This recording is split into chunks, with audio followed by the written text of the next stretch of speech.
xogayaha cusub ee dawladda hoose ee degmada Boorama Maxamed Cabdi Xaashi ayaa la wareegay xilkiisii kadib markii munaasabad xilka loogu wareejinayay mas'uulkan cusub ay ka dhacday xarunta dawladda hoose ee degmada Boorama.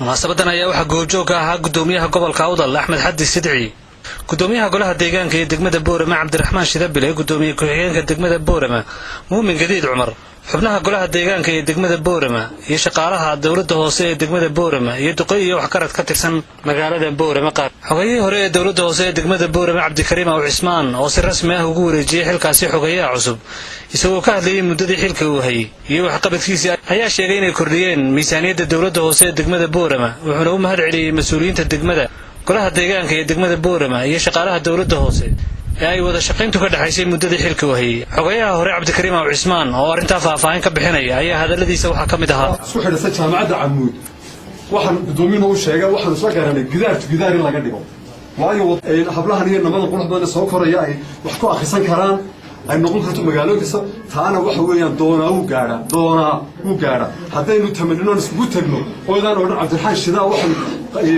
qaban waayay barasalka qaban waayay wallahi inaan geedka gaadhayn wadadaasna nin kasta gacantiisa ha ku qaado jingadiisa iyo wixiisa wadadan hal la furo maalin inagoo u dhan inta soo waxan iyo qaylo aynu jiirno sidii bari waqtiyada kamid aynu wadooyinka furanay guntiga gabagabada.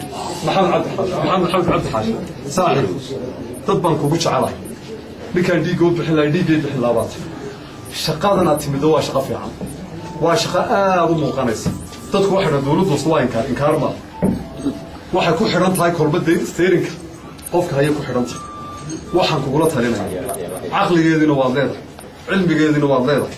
da'dii markaan joogay koonfurteen gaalka ay ka shaqaynayay yaa tahay waxa ku hogaaminaya waxa weeye waa ardayga oo qaaliya muxuu ahaa Cabdiraxmaan Shidabile oo go'aan qaadashada ku fiican. waxaan kugu waaninayaa kaaga tagayaa shaqaalaha jooga halkan waa 224. bilxaqiiqatan waa shaqaale imika beri dhawid baa waxaan u sameeyey reer boqortooyo kala sameeyo intoon 30 ciidan u labisay ayaan koofidaa Djibouti loogu maqnaa bigilkeena ani Cabdiraxmaan Shidabile salaamaan doonayno. waxaan kaliya ere oranayaa saxaafaddu waxay u baahan tahay dhiirigeliyo inta bar loo sameeyo inaan gacan qabanno. gudoomiyaha gobolka in badan baan arkay isagoo saxaafadda saa uga hareeraysan tahay ilma adeerayaal ama saaxiibkay maxaa cabdo qolqoladaan ha mogaani qolo khatar ah ama saaxiibo fiican sidoo kale xogayaha cusub ee xilka la wareegay Maxamed Cabdi Xaashi ayaa u mahad celiyay xogayaha uu xilka kala wareegay, wuxuuna ka codsaday shaqaalaha dawladda hoose iyo mas'uuliyiinta kale ee degmadu inay la shaqeeyaan sidii ay xogayihii hore ula shaqayn jireen.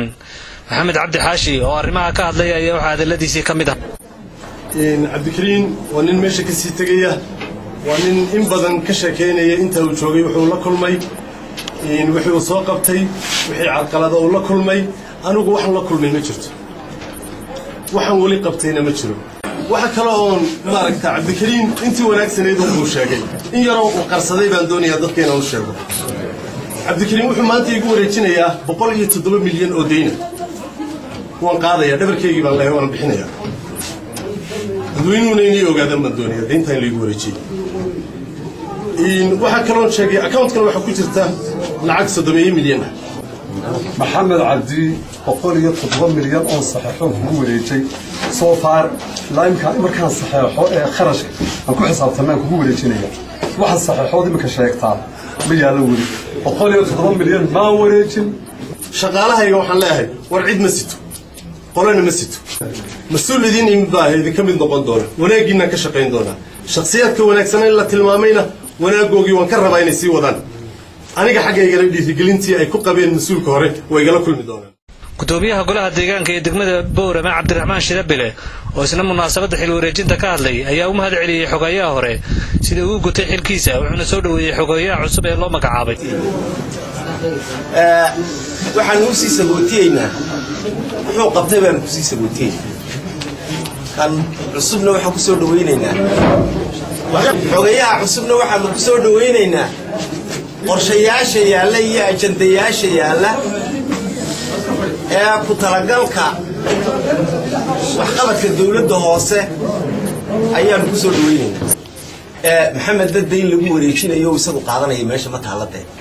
Cabdikariimna inuu wareejinayo oo maxay aad baan u amaanayaa ee ma taalo. wixii yaalla aniga ii yaalla horeyna aniga iigu horeyna aniga iigu yaalleen oo Cabdikariin ugu yimid maxamedna wuxuu ugu yimid baa xisaab ahaan baa lagu wareejinayaa ninka deynta leh ee inuu bixiyo uu tala galay mas'uuliyadeeda ay tahay lagala xisaabtamay doorto waaniga sidoo kale waxa halkaasi ka hadlay gudoomiyaha gobolka Awdal Axmed Xadi Sidci halkan waxaan ka dhisanahay marka hadii la yiraahdo sentarigeeda booliska waxa weeyaan habeenkii roobku doo meel alla meel ay ka galaan ma hayaan musqulahoodu buuxsameen oo dumeen maxay hayday halkaa imika laba maqsin saddex maqsin oo koor gaarka ah ayaa doonayaan in dhisto ninkii aan meel u dhigta haysano ku soo xil wareejinta labada mas'uul ee xogayaha dawladda hoose ee degmada Boorama ayaa ku soo beegmaysa xilli magaalada Boorama la doonayo in laga hirgeliyo jidad laami ah oo cusub xogayaha cusub ayaana laga sugayaa inuu halkaas ka sii wado dadaalkii uu waday xogayaha hore ee uu xilka kala wareegay ee dawladda hoose ee degmada Boorama Haashim Sheekh Cumar Good Somali Sat TV Boorama